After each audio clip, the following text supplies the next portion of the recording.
email strings in Outlook. It's easy on my computer. I'm just gonna forward it to myself. From Joanne. Oh, cool. Just put that up in my field. That's great. The correct time is 4:58. Got it. Oh, this is That's exciting. It's close. Oh. Got it. Oh. I bet to leave it in the car. Yeah, I'm watching the meeting on video and I hear. Do we have that laminated thing that talks Oh, about talks about what the different non-public? It's in the, drawer. it's usually in that little metal basket where we should put that. Right here. Where is it? Because I can't find my picture of it. Keep a picture of it. That's the one. Plastic. Thank you. I should take a fresh picture.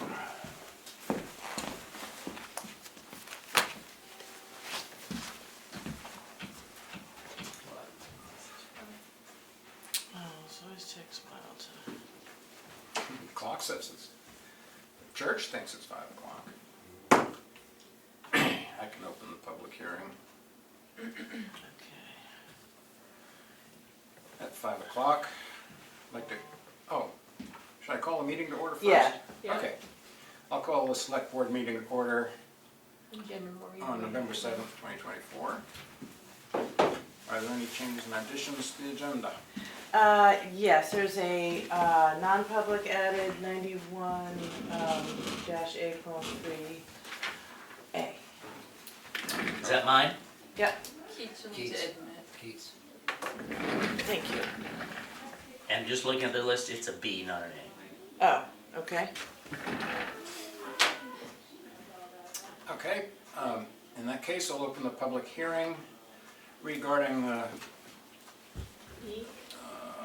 fees for facility permit stickers.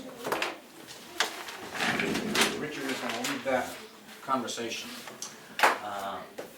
Keats and I had a meeting with the town clerk about a week or so ago. The current permit system for permits for the transfer station, you know, the stickers on your car, that it's every 2 years, and that system we're under now expires the end of this year, so we'll get new stickers in January. And this is the time if there's going to be changes to anything, to make any changes to the fees. So this public hearing is to indicate our intention to increase the cost of stickers to $20. Currently, the first 2 stickers per address are free, and that will remain the same. Currently, the extra stickers are $10 each, and we propose that the fee will be $20 each. Also, there's no upper limit of number of stickers one can get currently. It could be 100 per address. I don't know why anybody would want that, but one landowner did come in last 6 months or so and got 30 or so permits. I guess it's a campground, and it was for the campers. Other entities such as campgrounds just get a couple and they keep them in the office, and when you need one, you just pick it up and use it. And so we're proposing there be a maximum of 6 stickers per address. The 2 free and 4 paid for. Correct. Yeah. So the only proposed change at this time is that which I've described. The extra passes would be $20 each, and the maximum number would be 6 per address. If and when there are improvements to the transfer station, such as whether we get a scale in the future, then there would probably be more changes to how the transfer station operates and what the fees are. Such as if you get a scale, you do that, you can charge people per pound, which we don't have one yet, so we don't propose that. Anything else that I missed, Kim, on the proposed changes to this? The only other change, did you mention that now you could buy 1 sticker at the transfer station? It used to not be doable. Right. Our plan is to have people be able to buy stickers at the transfer station. Just 1. Just one. Just one, and it will be $20. One time, one shot chance. Yeah, because people on a regular basis show up, oh, it's on my other car, I forgot to buy it, I'll go in next week and get it. No, you can buy one right now. Right. And if you don't wanna buy one right now, then you may leave if you want. So that's gonna work now because Brian has internet access, so whatever system that's gonna get logged into will be updated in real time. Like if somebody's already got 6 and they try to buy one, he's gonna say, I'm sorry, you can't because you already have your 6. Yeah, we're gonna have to finalize that. But we'll create a process We'll have for a it. creative, yes, we've got a process in mind that's to create so that it's not duplicated or more, they Yeah. don't get more than the 6 and that kind of thing. Yep, okay, It's just finalizing that with him, kind of too, as far as the procedure. yeah, And I think probably the best thing, the most important thing, part of this is having them for sale at the transfer station. It's really convenient for people, they don't have to, they're there already. Yeah, they And can't get their 2 free there though. They've gotta come to our office to get the 2 free. Correct. What we're trying to eliminate is that someone shows up without a sticker, has trash, we can prove their residency, and at least they can buy one there at that time, so they don't have to take their trash home with them. That's what, but the 2 free are still gonna come from our office initially. So then that's kind of part of the procedure of keeping track of how many people have as well. And it's not uncommon, I think, for people to appear without a sticker, and this will be a simple way to fix that. great. So that's it. Why do you want to raise it? What's your Because it- justification for raising it? Because it costs $500,000 a year to run the transfer station, so a little more income would be very helpful. Well, it hasn't been raised in many years. I don't agree with it, but who am I? You're a tax-paying resident of Tamworth, that's who you are. Any other comments on the permits? All right, I'll close the public hearing. At 5:05. And make a motion to go into non-public. First, we have to motion to accept the Proposed the changes. proposed. Oh, I make a motion to accept the proposed changes to the transfer station permit policy.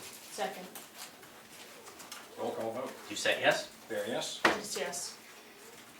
All right. I mean, that still goes,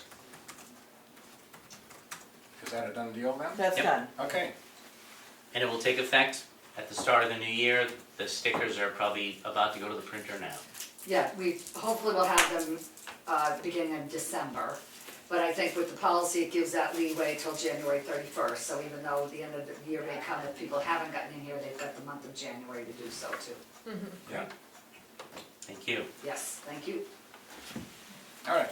Now I motion to go into non-public under RSA 91 We A3 do not have our, to, You might be. oh. hey, Okay, so he can stay out there. Okay, sorry, go ahead.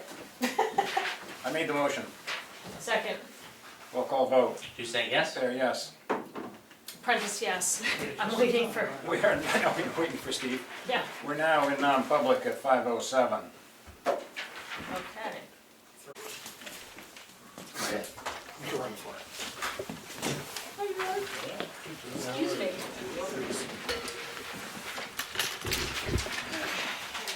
Fill the back row.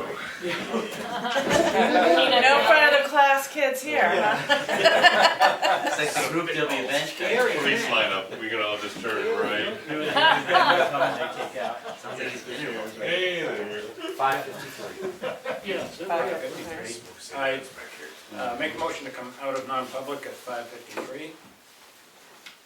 That's your cue. Second, Roll call. Did you say yes? There, yes. Prentice, yes. We're now out of non-public. And moving to new business, we have a. Is Kathy up there? Kathy. Well, maybe she'll come in, Okay, we'll skip down. skip over to Kathy, and we'll go to the Conservation Commission with Ned Beecher. Okay, and Charlie is here as well. Actually, Paul Priestman was first. Do I have the same agenda? Oh, sorry, Oh. yeah. No, really, go ahead, man. It's all right. What did we do Don't worry first about if you me. want to be? No, it's fine. Okay.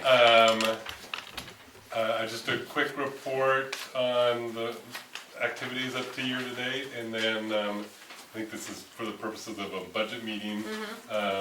Keith's worked up a nice budget for us that is less than last year, so I think that's positive. I'd like to thank the select board and the taxpayers for supporting the welfare work and the funds that were distributed to our neighbors.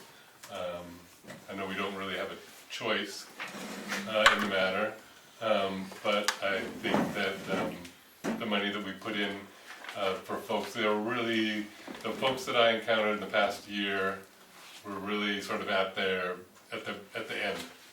We were their last call for help for staying in their homes, keeping their homes heated, keeping electrical service on, even for folks who had medical devices that required electricity.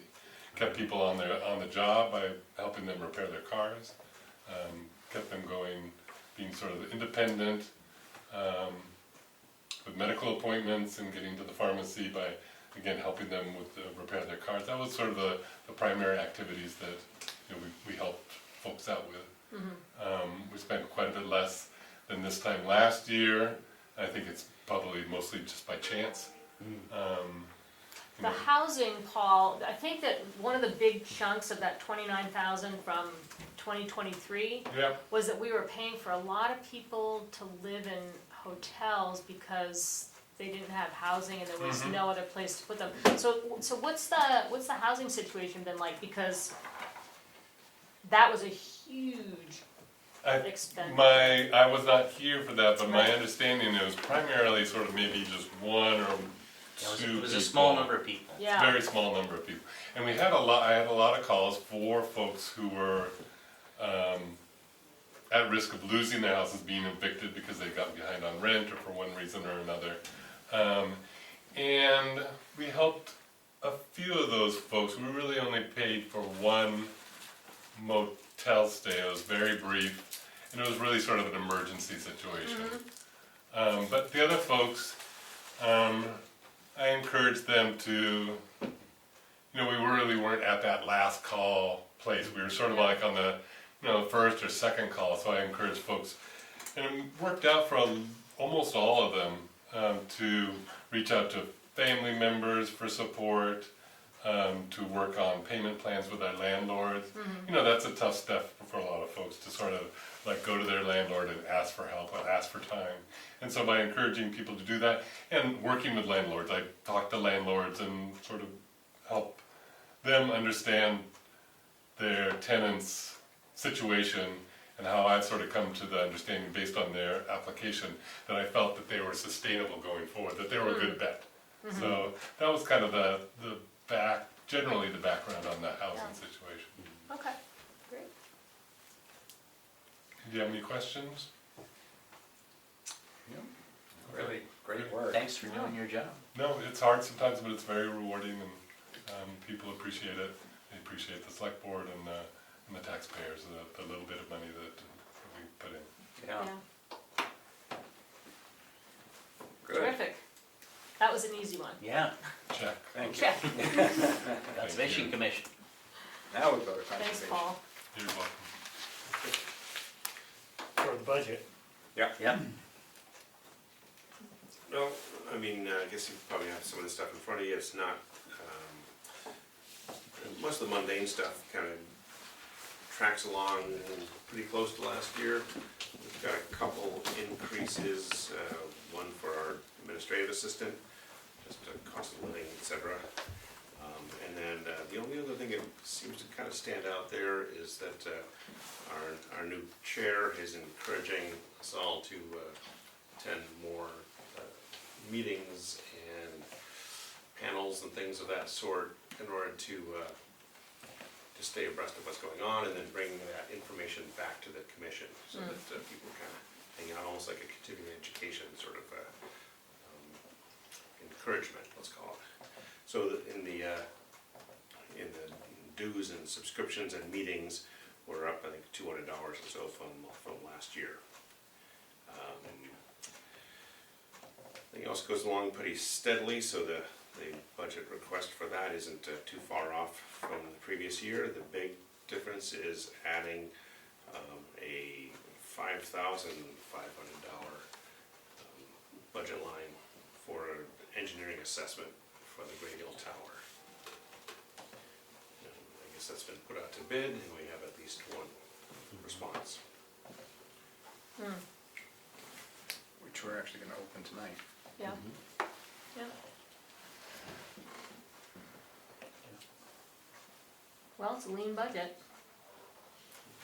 Mr. Chairman? Yes. may I? What was the budget for welfare or general assistance and the conservation? I didn't hear the main number. What was it, The total is 30,000? 30,000 and change. 500. 30,000. Conservation. 12,259. Okay, thank you. I just pulled the budget up on there so we can go over it. Yep. And that includes the 5,500 Yeah. for Right, one-time for the- expense. Yeah. So how'd you manage to add one fairly big project but stay under budget? So something else must have gone away. The large budget, meaning the tower Yeah. cost? No, I think our last year budget was 6198. 6,198 was the budget.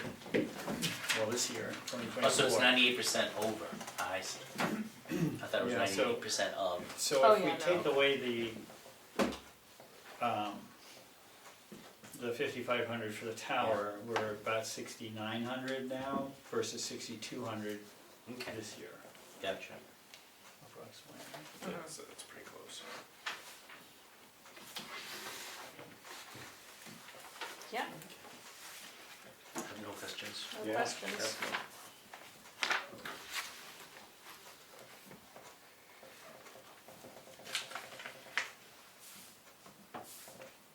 That was simple too.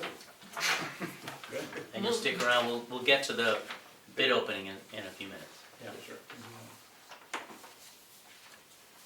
All right. This is the library. Now we'll go with library with Ally Kaplan Thompson. And we have our budget. Hi everyone. Yes, I think Mary submitted it to you guys. You have the budget and you have our wage comparisons survey and I believe the staffing budget pulled out.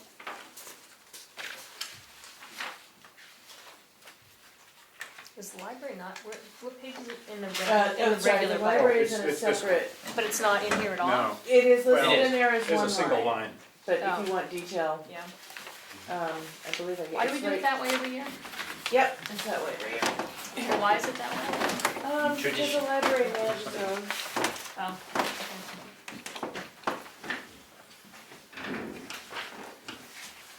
So you did a wage survey, so that means there's probably an increase in wages?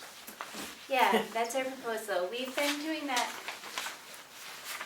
ever since I joined the board 10 years ago. Every so often we take a look around and make sure that we're compensating people appropriately, and it's been a few years after the pandemic. I think maybe 3 years since we did a wage adjustment, and the current board feels like that's a responsible thing to do to make sure that people are appropriately compensated, and also that we have an eye toward making sure if we need to rehire a position that will be competitive. So you can see it's a little bit of a challenge to do a very accurate survey for library wages, just because in the small rural libraries people staff them so differently, sort of shuffle the job duties around so differently. So this is the closest we can come, looking at new hires in want ads, looking at sort of the reporting that Mary has access to on the library listserv, looking at the U.S. Department for Federal Contracts. They put out sort of their minimum expectation that they'll be paying, and taking sort of the median of those things. We have adjusted for the director position, slightly brought up our sort of full-time not full-time librarians, but main librarians, the children's and the circulation. and adjusted the assistant line as well. So you're able to see, I think in the draft 2 version 3, you can see what it would be if we did not do any cost of living raise or those adjustments, and then you can see in that shaded line our proposal. Mhm.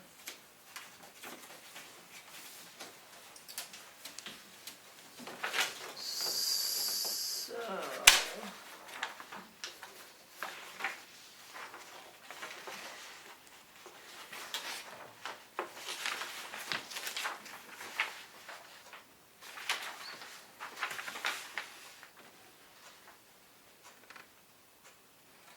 the trick is that a lot of the towns that you looked at have like completely different tax bases from ours. Absolutely. So I'm looking at Effingham and Ossipee as being most comparable.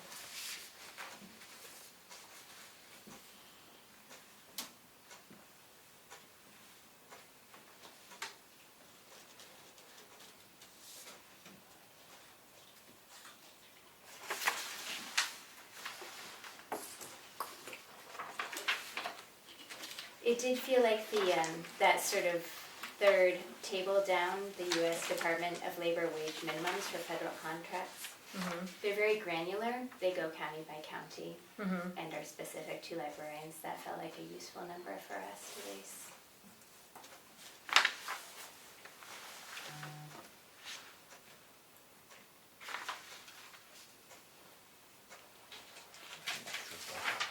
I think so.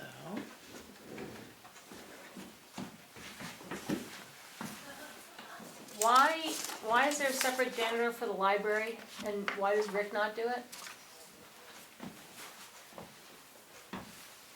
Since it's a town building? I don't have an answer to that. That's always been how it is. I mean, and I'm asking because it's a new position for the town. Do we know why that is? And which part are you asking I'm just about? looking, I mean,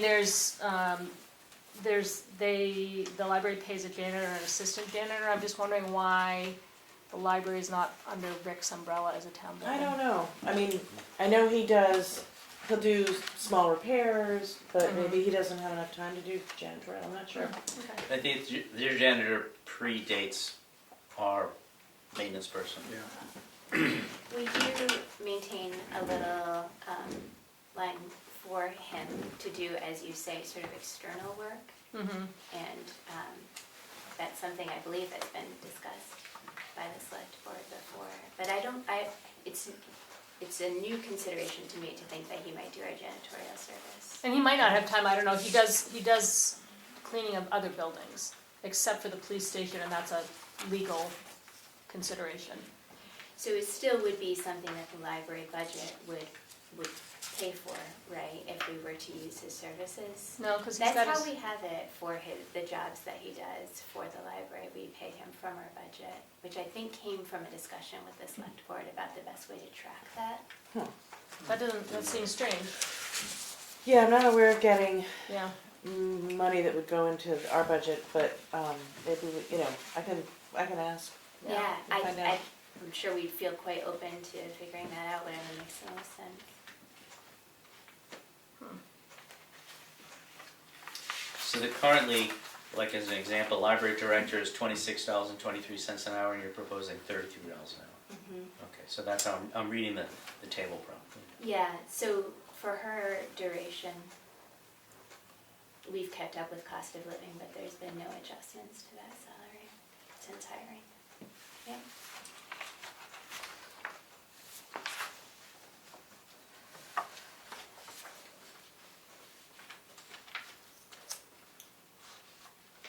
I'm still stuck back on the janitorial because I had to Yeah, find it in the other absolutely. part. So the repairs and maintenance line that you're budgeting to propose is $10,625. Is that solely for the work Rick does, or does that include anybody you bring in for any kind of maintenance? I mean, it's so for instance, under that would be included sort of our HVAC maintenance, carpet cleaning, lift inspection, miscellaneous repairs Okay. would be things that he does. Exterior and yard care, we had some tree work done this last year that we contract for. But not, so we don't have a breakdown of Rick? We've got $500 set aside for Rick. Oh, okay. Yeah, which we may or may not make use of, but we've budgeted for, yeah.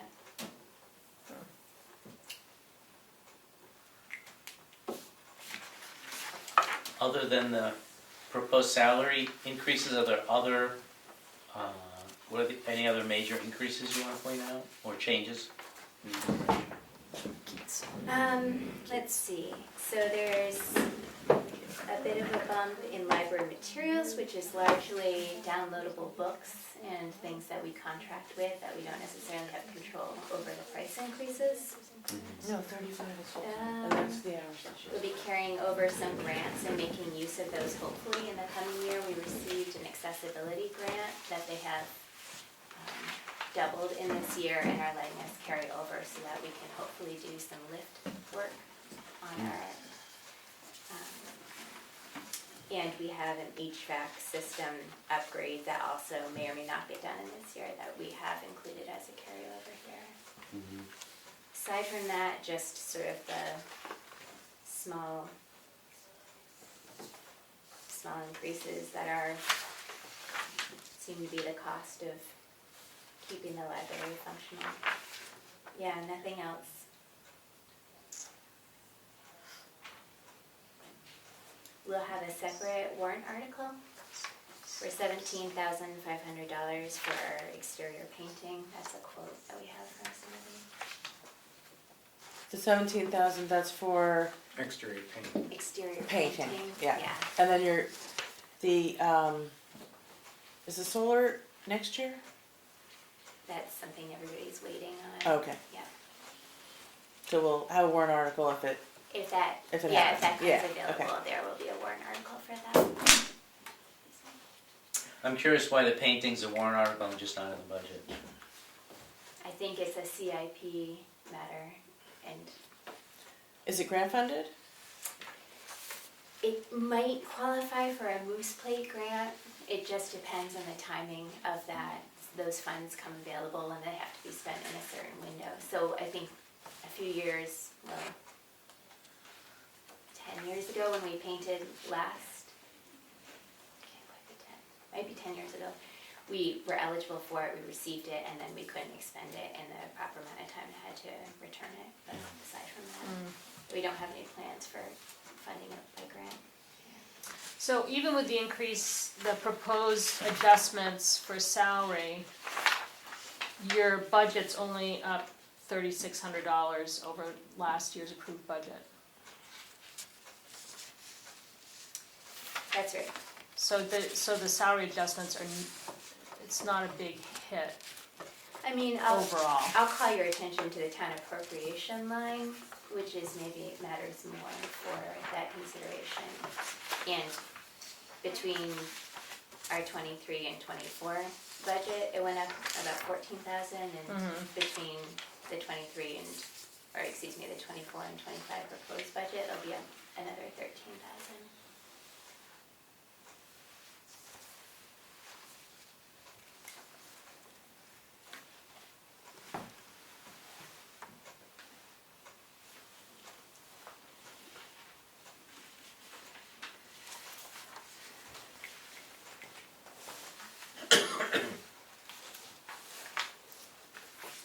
Okay. What page is it on in the budget? Where's the one line on the budget? Right. Oh, by I just Conservation found it, Commission. I just found it, yeah. Okay. 676. Yep.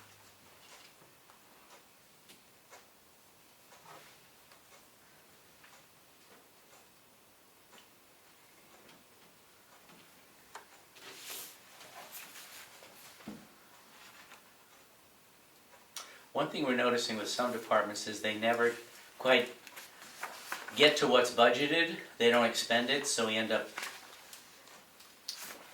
They would end up returning it. yeah, but people are taxed on dollars that aren't spent.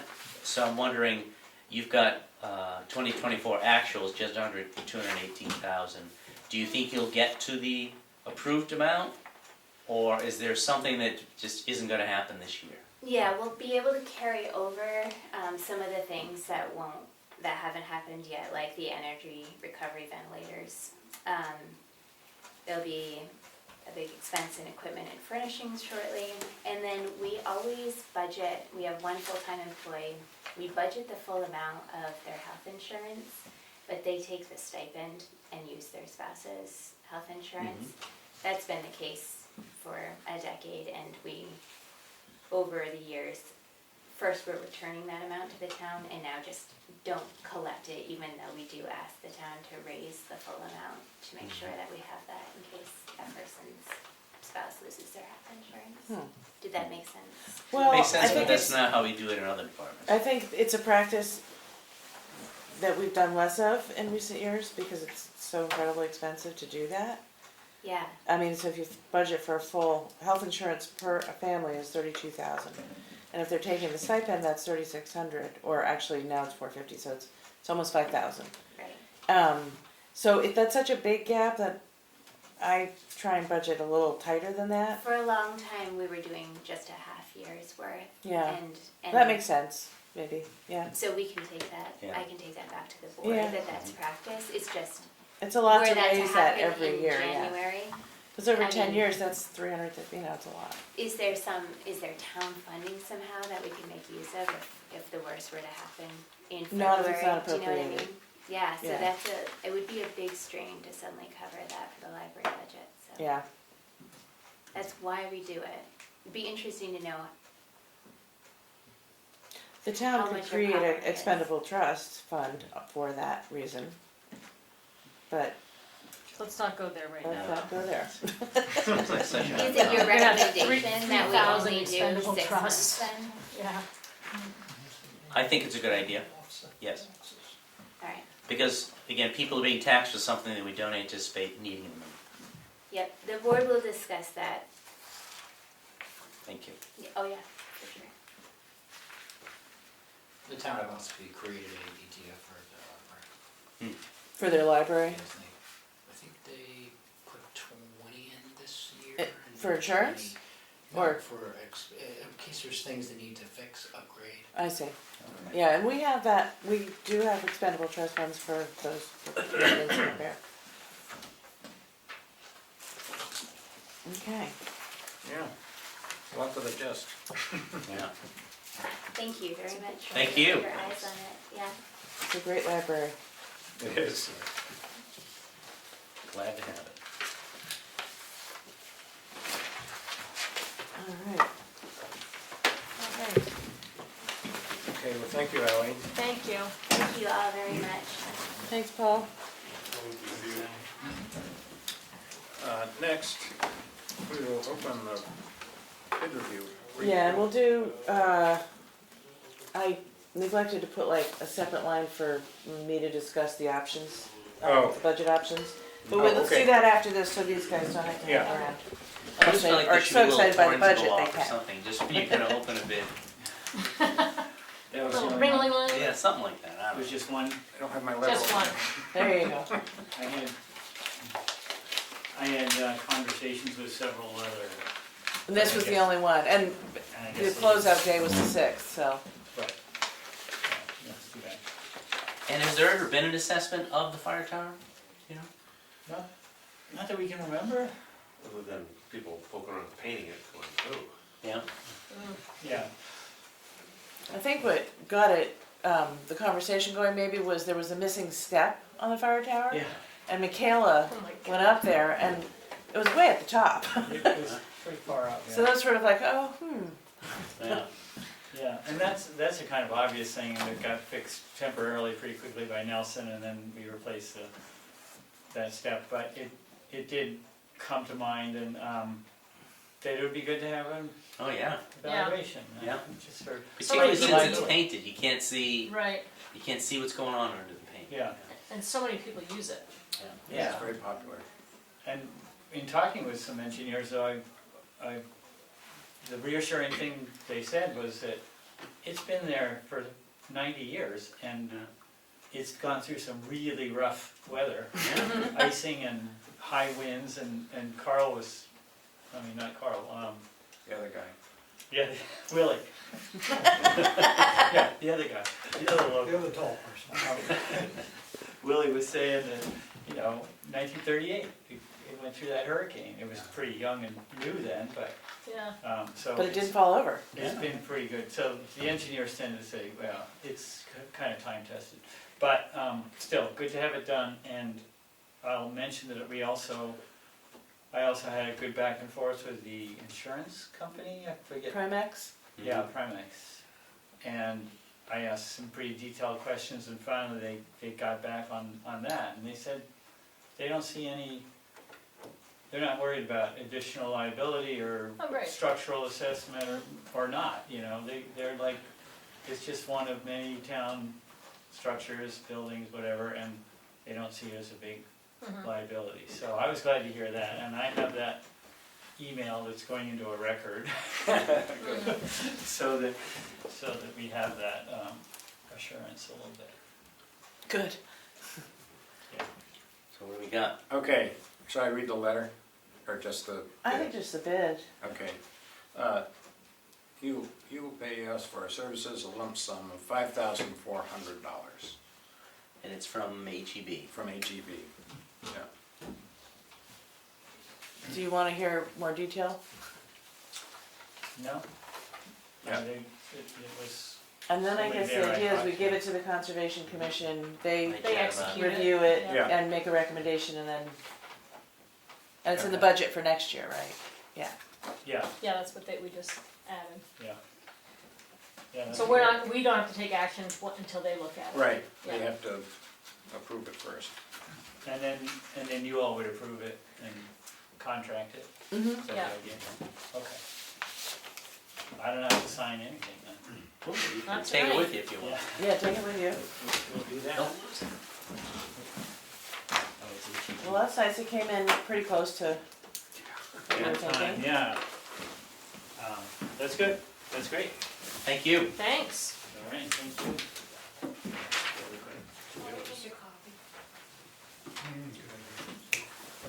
Let's go, Mr. Bear. Okay, we're moving on to old business, transfer station staffing. Before we do that, do What? we want to Oh. do our budget? Yeah. Sorry, Carl. Oh, because you don't have, that's what you're saying, you didn't add Oh, we that didn't have the line. discussion. I didn't have that It's not line, and there's a lot of things that I've talked to you individually about each, Yeah, and yeah, then, yeah. so, about budget. Yeah. Before you do that, let me ask you a question. So, the library does its own thing budgetarily, gives us this budget, it's not embedded in the budget, except for a bottom line.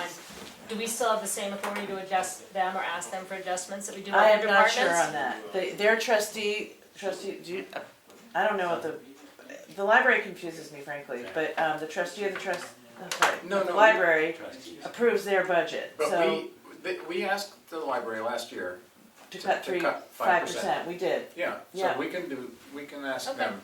And then the trustees look it over and, They make the decisions, the same way any department head does. They Right. could Yeah. say no, perhaps, I don't know. well, I don't know, they can. I don't know Then what- it goes to I town don't know meeting why and they would be able It to. depends on, Are they elected? Yes. The Yeah. trustees If are. they're separately elected, they make the decision, they They would have their own authority, can. They have their own authority. yeah. But that would mean that the well, but I highway mean, department has his own authority. it just comes to, A He's road elected, agent but- is Road agent elected. is. But the state law indicates that the road agent still serves under even though he's elected, we have authority over the road agent. Okay, So now we can have the CIP report, let's do CIP. oh, here we go. Okay, which is good, because a lot of the budget items, the discussion on those items, so that's Right. good timing. all right. We will go to CIP presentation with Kathy Padgett. Good evening. Hi. Thank Here's you. a copy of the final report. Is Emery here tonight? No? No.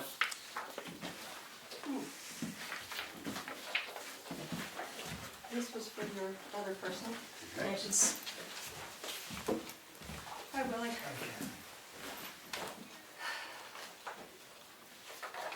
To say that making this report this year was an exercise in frustration would be such an understatement. I can't emphasize enough how difficult it was We have 7 members on the committee. They're all volunteers, and we have certain guidelines that we have to meet.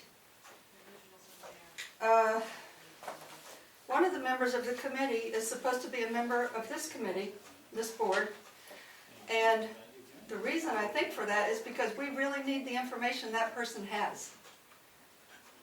At the first meeting we have each year, shortly thereafter we post all the additional meetings as well as the public hearing that's going to be held.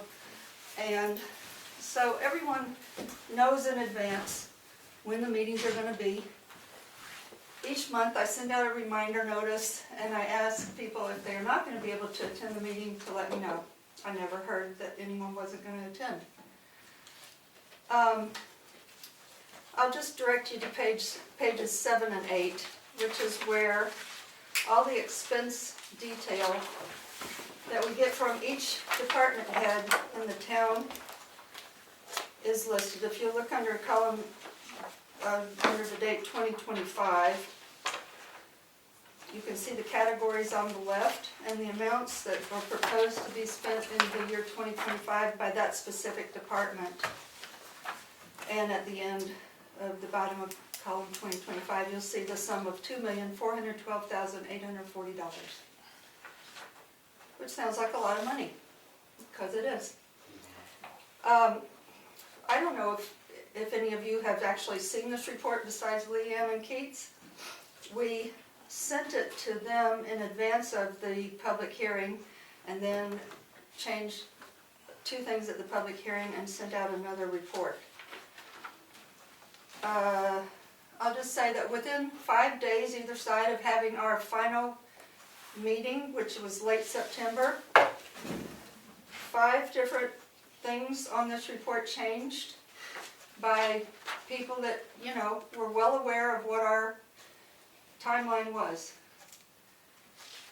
Each time one single number in this report changes, one number, say line 1, $34,008, each time one number changes, every single pie chart, every single line graph, every single section summary, and every single table in this report changes. Within 5 days of that final hearing, either side, we had 5 different changes from 5 different departments. One time it was changing it one way, and 2 days later changing it back. That is an abuse of the process. It's not very thoughtful, and it made the work of the committee this year really hard.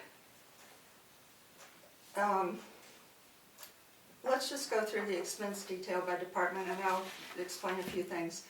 If you'll notice that some of the totals are italicized, that's because those numbers are not coming from taxation. They are coming from either capital reserve funds, in some instances grants, in some instances a grant for like the rooftop solar installation. That money has to be paid up front, but then they make an application for a grant that will cover 90 to 95% or possibly 100%. It depends on which grant they're awarded, but we have to pay the money up front. That's why it's italicized, because it's going to initially come from taxation, but it's ultimately going to be reimbursed. The fire truck, the $600,000 fire truck, is all coming from capital reserve funds, although we make a contribution to capital reserve funds each year, so you'll also see an amount that's being raised for taxes. Anyway, does anyone want to ask any questions about the numbers?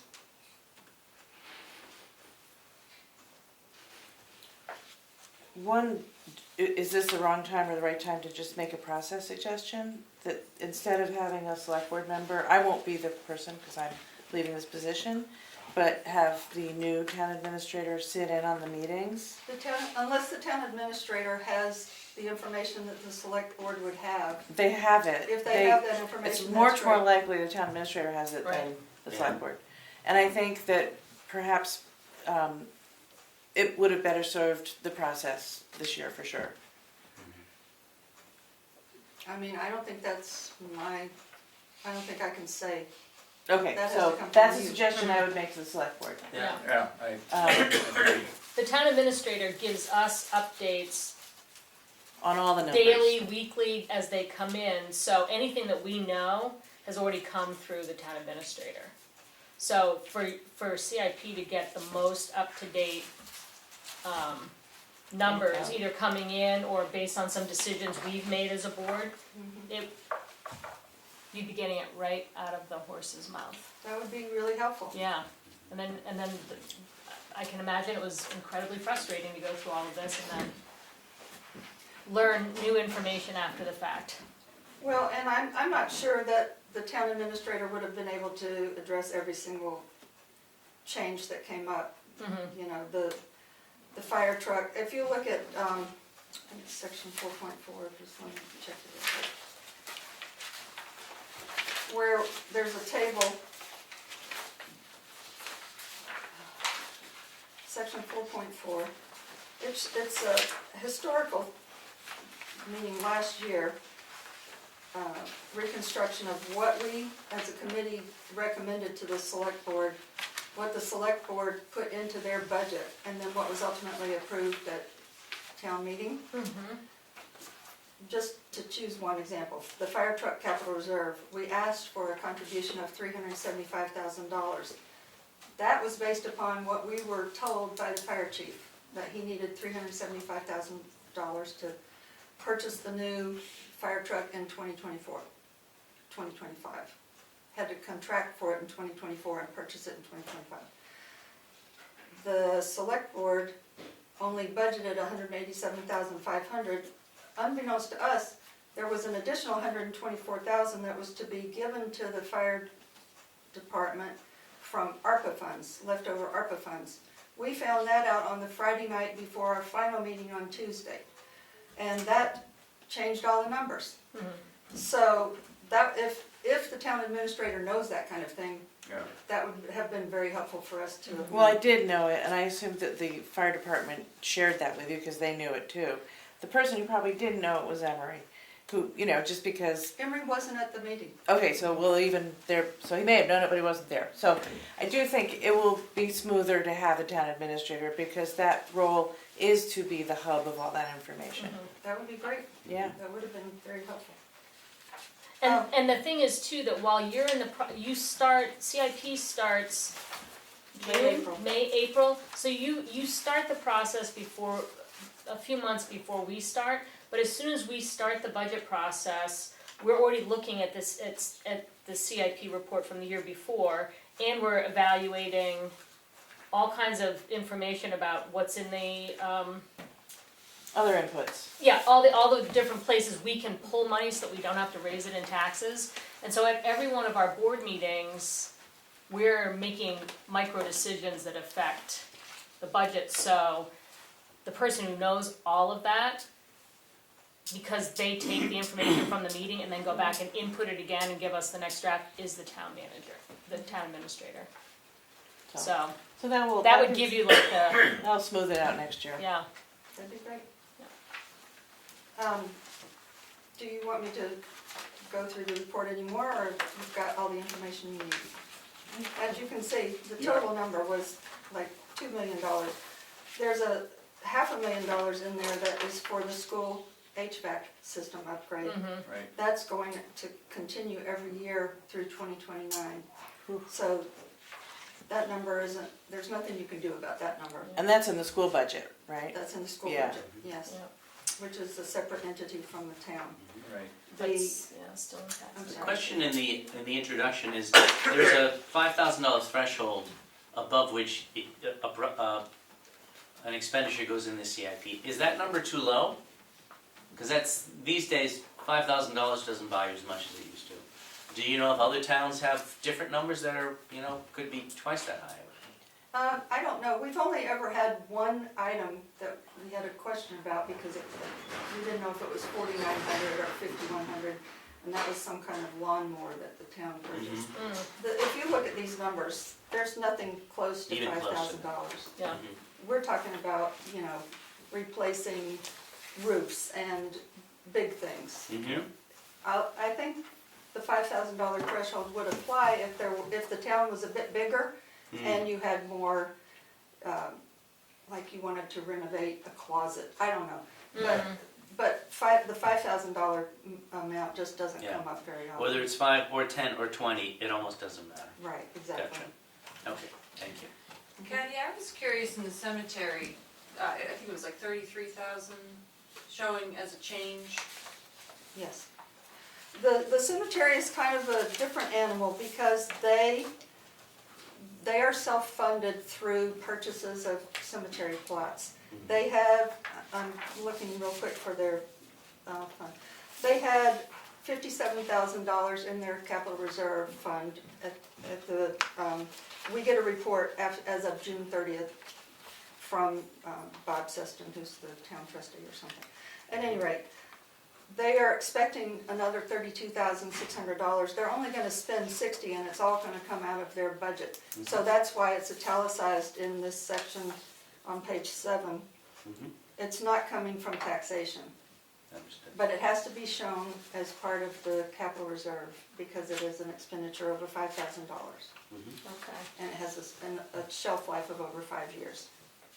That's another thing about the $5,000 thing. If it's $5,000 and it's only going to last 1 year, it's not going to be in this report either. That makes sense. And so in our budget that you all we're gonna be talking about, all these recommendations from the CIP are in there. And then Right. the conversation is, are you know, Right. how are we funding it and all that kind of thing. And this report is strictly a recommendation. It doesn't Right. binding on anyone. Right. So, and my understanding is it's it's set by state law, and if a town wants to have a CIP committee, they can, but if not, there are other avenues they can use, like a budget, oversight committee or something like that, but at any rate, this is what the town has chosen to do. Well, it is helpful to see the span of time, and, Yeah. I mean, there's horse trading that goes on, pushing the start of a new fire truck cycle back a year to give us a little breathing space if the fire department says they can squeeze another year out of it at the other end. So that kind of thing happens, and it ends up adjusting your numbers, but having the visual for the town of what's coming up, it's like it's the skeleton for the budget. Well, it's a place to start. I think if you look back over past year's reports, this is my 5th year of doing that as chairman, you have, I don't think there's a single year that the numbers are the same that they were last year. Right.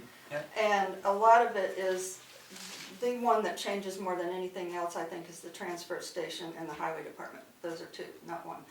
Those 2 change so much because, for example, they wanted a trash compactor, but it kept lasting.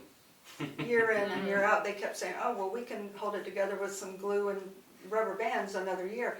So it kept getting pushed out, even though it was showing up in the current year's expenditures. So, everything on this has to be taken with sort of a grain of salt. Yep. Well, it's very helpful. Well, thank you. Anyone else have any other questions? And Keats did email this, we got this. You've So all had I it, looked it yeah. over. Okay. Yeah. Okay, great. Well, if I have no that's more questions. Okay. Thank you. Thank you so You're much. welcome. Yeah. Big job. You can keep the copies if you like. I Yeah. didn't put any out this year. In the past, I've made a lot of copies and put them out in the hallway. And when I come back the following year, they're still in the hallway. So I thought I'd save a tree or 2 this year and not do that. Yeah, and it gets posted on the website so people can. Yeah, I mean, that's what everybody looks at nowadays anyway, Yeah. so. Well, thank you for your time. Yeah. Thank you. Thank you, Kathy. Good night. Okay. Now we go to budget discussion. Okay.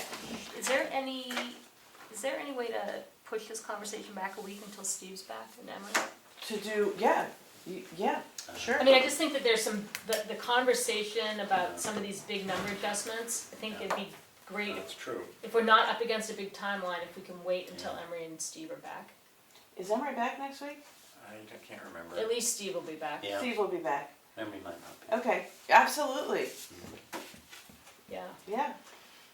I mean, because we're getting into the, what are we gonna adjust, shift, cut Right. conversations, and how do we make big decisions about unassigned fund balance or using. Operational dollars. Yeah, Right. so, Sure. I think the closer to a majority. Yep. Of participation we can get would be better. Absolutely fine.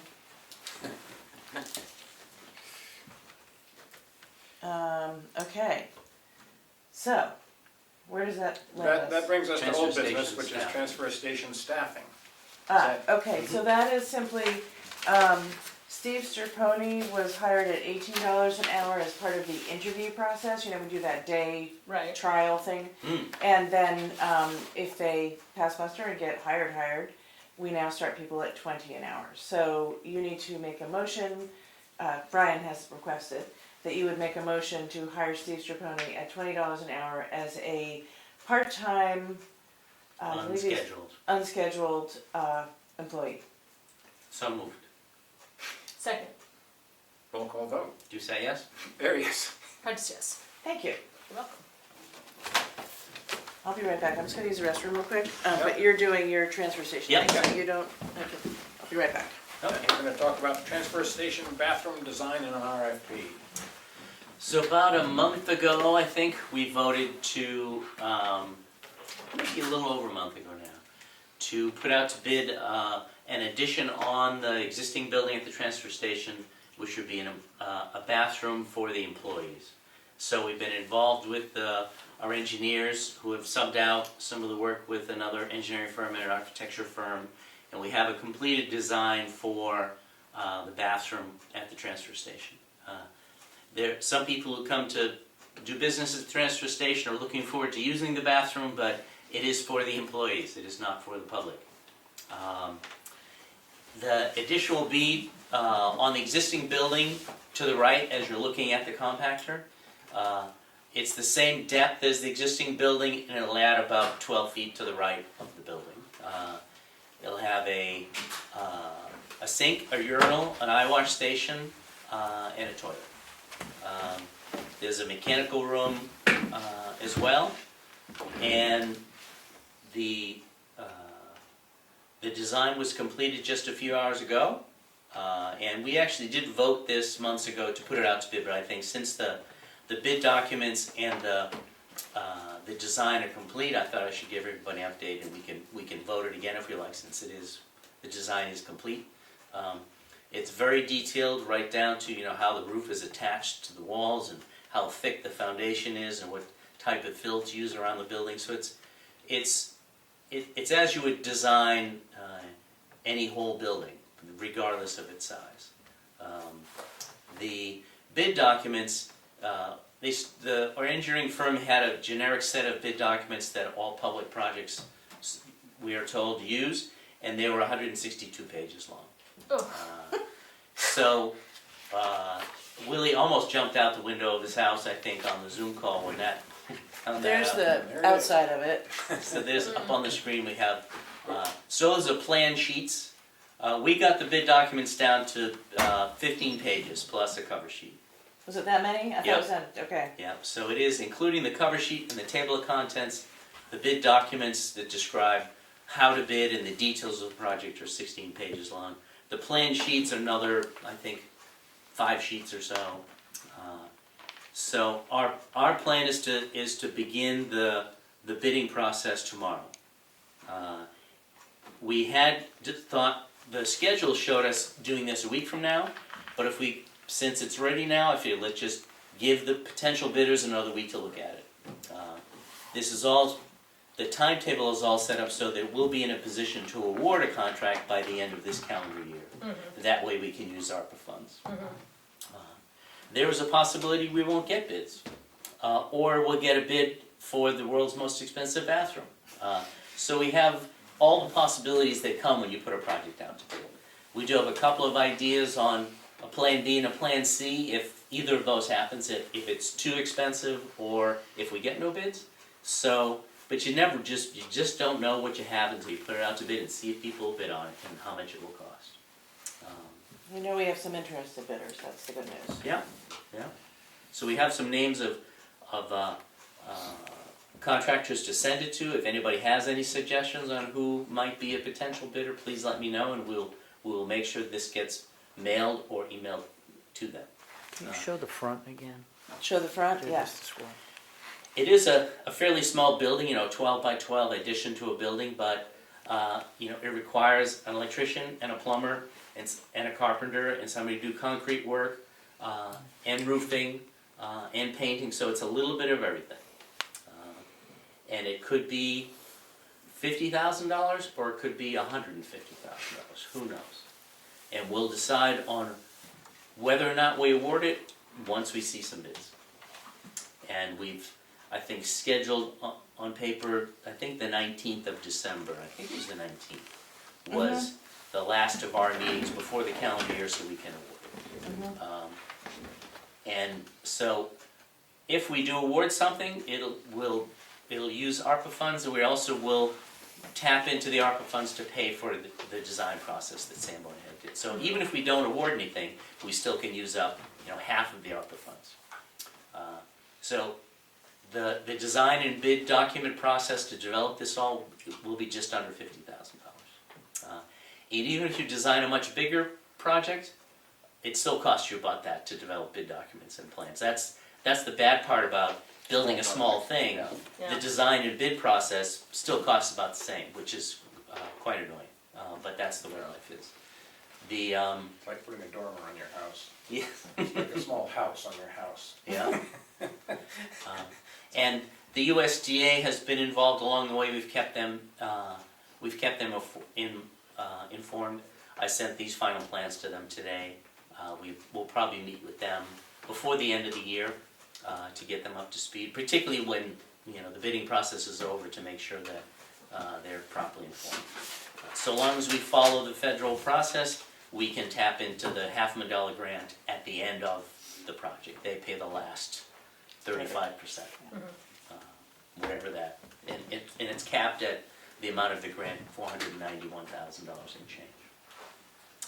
So that's the status of the transfer station. All right. I don't know if we need a vote. We can take one if y'all want. We did it before, but, right? Yeah, I think we're good. good then. Okay. Yeah. Yeah. So if anybody has any names of contractors who might be interested, please let me know. We'll make sure that we get bid documents and the plan to them. All right, thank you. We'll go to the administrator's report. Budget. Yeah. Collecting resumes, I'm looking for the amount of money that's on the agenda. Where's that? Oh, here, we're in the agenda. You can just, Oh, $2,854,304. what he said. Me back That's to how the much agenda. money is in the bank, Is the bank and, Emily and I are spending a good amount, well, she's sitting next to me all day, so she's hearing all the conversations, but we're also, focusing on the budget. I would say at least a couple hours a day, just kind of getting used to using all those different inputs. What else are we doing? Just talking through everything. So it's been a good, productive time. And, I guess, we spoke today about what we think my last day should be. And we're both comfortable, but obviously it's your call and you should be comfortable with me leaving right before Thanksgiving. She starts December 2nd, so that's Yeah. the last Sounds work day good. before Yeah. that. I am happy to stay longer. I am happy to leave and come in for some odd little numbers. I was thinking we should go for a walk every, we can help the process. So you're proposing Wednesday the 27th. Yeah, I would probably Tuesday. take Wednesday as a vacation day because Gotta make my some kids are pies. going to be here for the very rare visit. So, but yes, so, and again, I am completely available for any big or small question. That's really good to know. Yeah, and throughout, you know, whatever, the thing I will miss is the people, so the excuse to come down and chat will be nice for me. And so Emily, we're in the process of getting applications for the rec position and doing interviews. So conceivably, we could have a candidate in the next couple of weeks, but you feel okay doing that overlap and managing the last of your rec before the new person, whoever that is, assuming we get somebody in this round of interviews? I mean, as far as like, yeah, hiring, hopefully the sooner the better. Yeah. But, so that November is, Keith is still here and I'm still here to kind of cross-train, but, I'm just saying that deadline is 2 weeks. yeah. So, Yeah. and you've been clear, justifiably so, that you don't feel like you should be doing both jobs. Right. So I'm just saying that might be too soon. I think we have to find out if we're gonna fill that position before we can cut you loose, you know? If you're being clear that it's not fair to have you do 2 jobs. Well, if you were to bring in somebody who hadn't been the rec director, if you were hiring a town administrator and the rec director position was open, you wouldn't ask that administrator to do that. I'm just saying, No. to, in a sense, help put a little wall around Emily and protect her from that situation. Again, you could just. Our original conversations with you, just to push back, were that you were gonna stay till the end of the year. We Right. talked until about the end of December. And I'm happy to do Yeah. that, so let me finish my Yeah. sentence. I'm happy to do that, and I'll absolutely stay.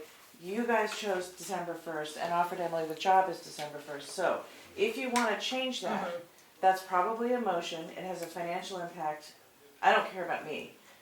On the current town, on the new hiree. So I think it needs to be something that you have another discussion about. Right, and I think that the discussion is worth having because, I don't know that it really was clear in the conversation we had, and maybe it should have been, and maybe it was presumptuous of us, but it's still a fact that, we had been assuming that there was overlap. Because there had been, like, we've done overlap in other positions when we've transitioned people, that's not an unusual thing here. I mean, I get your point, but that's not how we've actually done business before. You know, like Emily was doing another job and then overlapped, you know, started doing rec at the same time. Right. So, it's fine to have that hard boundary and say, no, I only wanna do one job at a time, but if that's the case, I think it's a weird thing for us to stop one job, leave a big gap while we're trying to find somebody to fill the other job, and then find somebody. We may get lucky in these rounds of, you know, I haven't seen all the applications. Yeah. We might get lucky and it might be a non-issue, but it could be an issue, and, the rec department has been doing such a great job, and Emily's been doing such a great job with it, I don't want there to be some lull that somebody's gotta lift out of.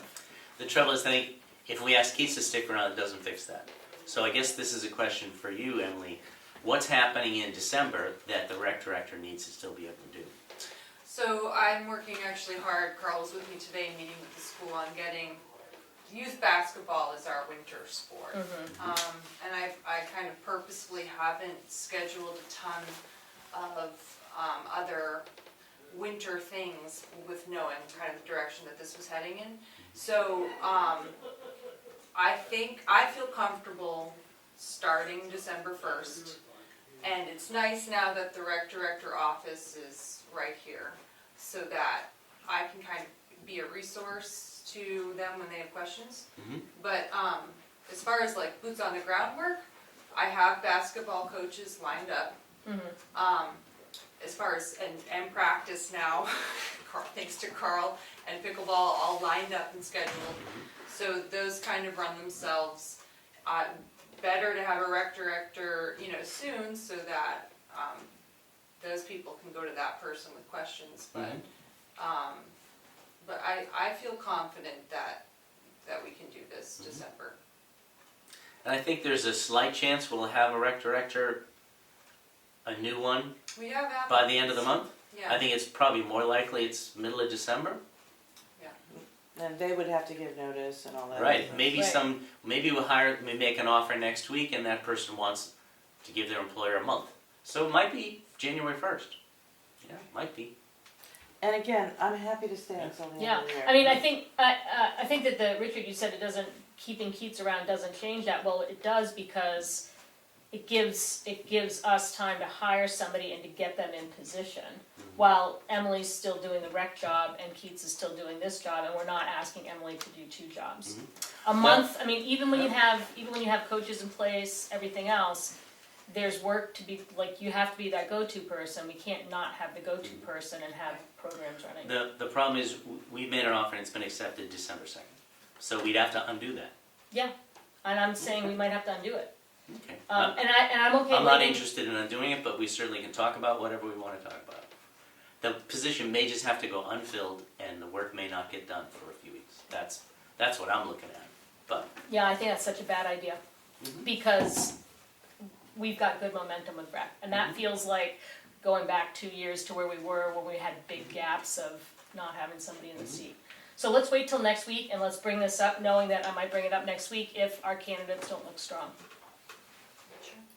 We originally talked about Keats being here through the end of the year, and that was the timeline. Yeah, and again, that doesn't fix the problem. She's not the rec director.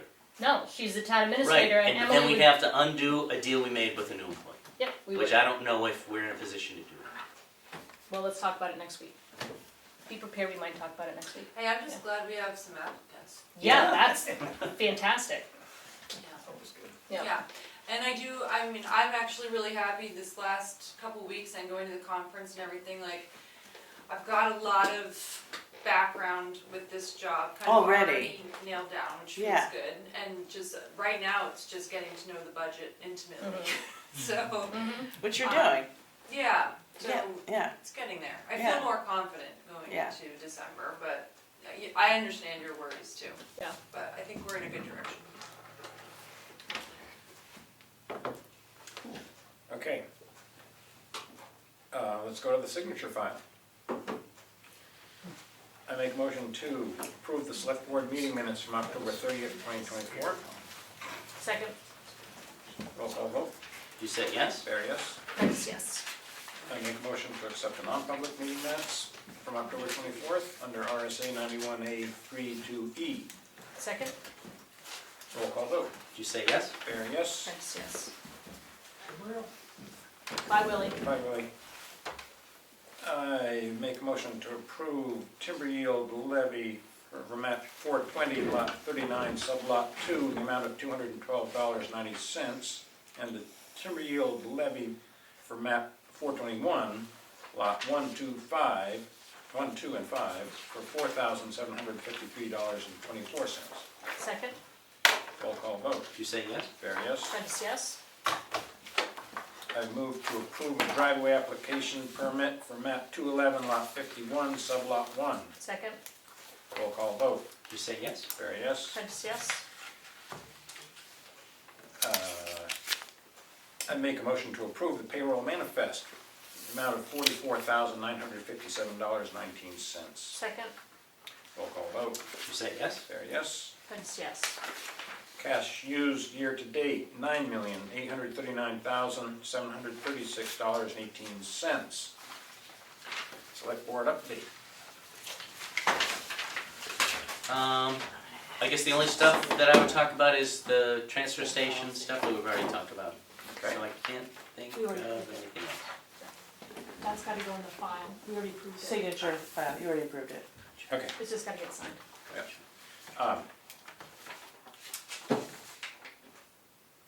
Yeah, I think the library got covered by Ally, so I'm not going to talk about the library anymore. I did go to a meeting with Emily today at the school, with the principal and the superintendent, thank you. And to talk about scheduling time in the gymnasium for a rec department, because they now have a junior high basketball team, which they haven't had recently. And they apparently are planning on practicing 5 days a week. Do you remember that ever happened? Anyway, we have one gymnasium and a lot of people asking for use. So it's a really tricky scheduling problem. But it was an interesting discussion, and I think it kind of worked out. Do you think it got worked out? I think I'll see, so basically the program I've built this last year and a half has been after-school programming for grades K through 6. Right. And which works well for parents, it works well for the kids, and now we're shifting to, you know, the middle school has priority over the gym, so they've scheduled the 3:30 to 5 slot, which forces me with my younger kids to do 5 to 6:30, and it's gonna be interesting to see how many parents sign I'm willing their to do that. younger kids up for a later in the day program. I Yeah. just don't know. Yeah. We'll Much see, harder. Yeah. we'll see kind of how rec is affected when, I'm posting my registration link tomorrow. The hard thing about that is, if you don't have a rec program to teach the kids the Yeah. fundamentals, by the time they get to middle school, Well, they're not gonna know how to dribble a ball, and, that came up in the discussion a few Okay. times. Emily, yeah. yeah. That was my argument, and I mean, and then beside the point, that pushes my very dedicated pickleball players kind of out. And later in the day, which is fine, we all kind of agreed if, you know, youth programming comes first. But it's just it's a battle. Yeah. I mean, and that's just rec in school. There's also outside, there's a soccer club that's trying to schedule time. There's Advantage Kids Tennis. Tennis. Yeah. There's, and then there's, outside residents that have their own basketball, playtime that are trying to schedule for it. So it's just been, Where's Tamworth Garden when you need it? Tamworth Garden, right? yeah. That's what Did they used to play basketball in there? That's what it was built for. Wrestling, Oh, was it The boxing? guy that Boxing owned, matches? the inn Built was it. from Boston, and because there was Boston Garden. Boston Garden, so So they did he Tamworth, built and a it was for Tamworth Garden. sports? Yeah, there's a basketball. Oh, And then, but neat. they had Oh, they boxing. had boxing and Yeah. wrestling and. Oh, we need that. Well, Now it's filled with whiskey. How about axe throwing? Axe Yeah. throwing, now. There you go. No one now on Route 16, I I know, just saw I've that, seen yeah. I have my own throwing I'm axe. gonna stay Do you away really? from that. I have a target in my barn if you ever wanna come up. No, I won't say. You ever notice you throw it, it's towards the road, you notice that? Yeah, yeah, No. You miss the backdrop, it's going on 16. Oh, really? yeah, Go fast. yeah. You have to throw it hard. So Yeah. I just wanna make one point kind of publicly is that, the big pushback is that historically, Tamworth Rec always did youth programming in the evenings and on weekends. And my argument is also historically I've been told that kids don't sign up for rec programs, and maybe that's why, because when I started this job, the biggest thing I did was talk to the parents and see what they wanted. And a lot of parents, want after-school programming for the Right. K through 6th To graders. get through the workday. Right. Yeah, it's almost so- like after school. So daycare. why It is. I had 35 kids sign up for basketball last year. So it's just, and that's been great. It's fed the program. So Yeah. I don't know. It'll be interesting to see. We want to work with the school. We want to make everybody happy, and so we'll see what happens. Hopefully it's okay. That was a longer report than I expected. There you go. Mine's gonna be long too. So, just to report back out, when the planning board came to present their budget, there was a $7,000 line item, and it was under like printing or something. Yeah, right. And so the question was, Survey. that's a lot of printing, Yeah. and there was kind of like hemming and hawing about it. The answer is simple.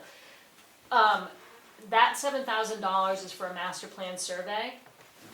To create it, to incentivize it, to get it out in whatever ways to the public.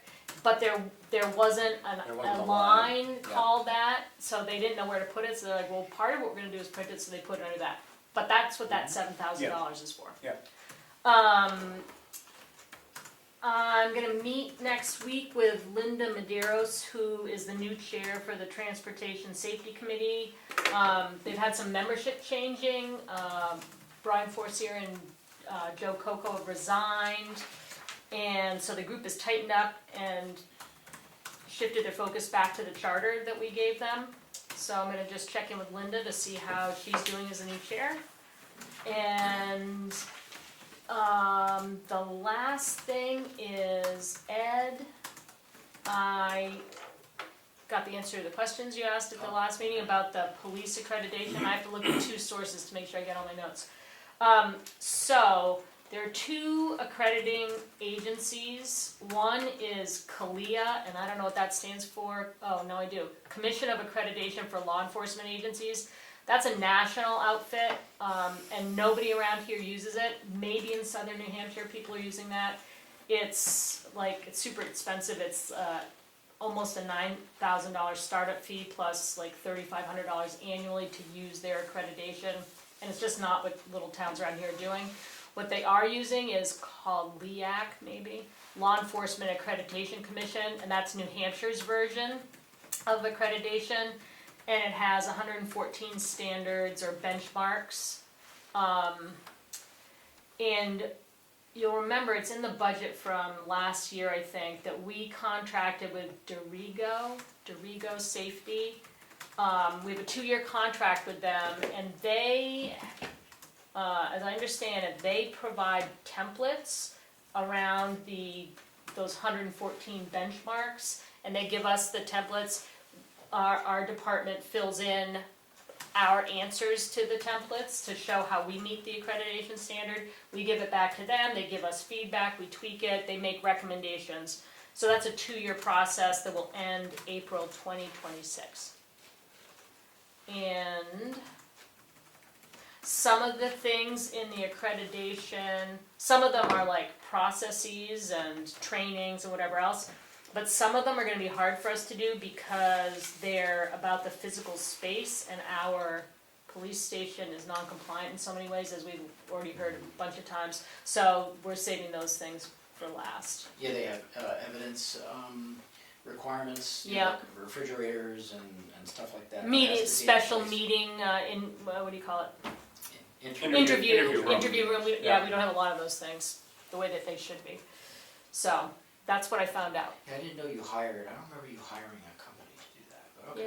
Yeah, that. Do you know what percentage he's up to? Like, it'll be completed in 2 years, so he has another year to go? Yeah, so April 26th, so it's just started.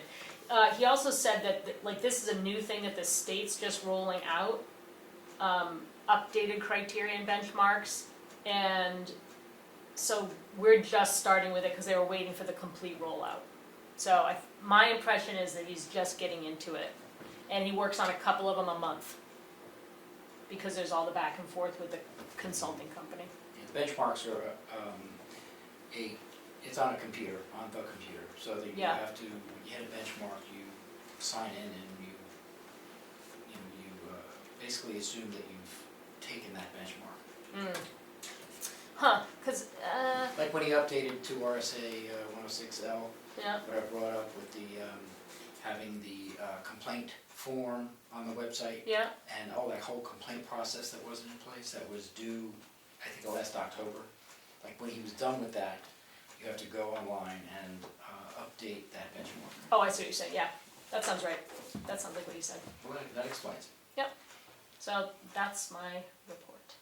Okay, thank you. Is there any public input?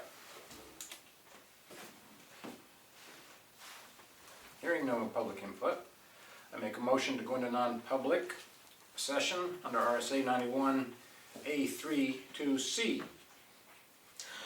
at 7:08. 7:08. Second, Roll call vote. You say yes? Barry, yes. Have a good night. Prentice, yes. Good night, Bruno. Yeah, whatever. Okay, so we make a motion to come out of non-public, Carl? I will, as soon as he gets his camera going. Oh, Thank sorry. you. I'm too eager. 7:14. Okay, I motion to come out of non-public session at 7:14 PM. Second, Roll call vote. Did you say yes? Barry, yes. Prentice, yes. We're not out of non-public, and I move to adjourn. Second. 7:14, okay. Boomity boom. See everybody next week. We're gonna meet Great. now, right? Next week. So next week we'll have more budget discussion. Whew. It's gonna be Yeah, so I just think fun. that'll be better Yes, I agree. if They're big decisions. everybody's here. Seals are unsealed. What's that? Unsealed. Minutes Oh, are minutes unsealed. are unsealed. It's just a good habit. Yeah, Yes. thanks, I'm new to the position.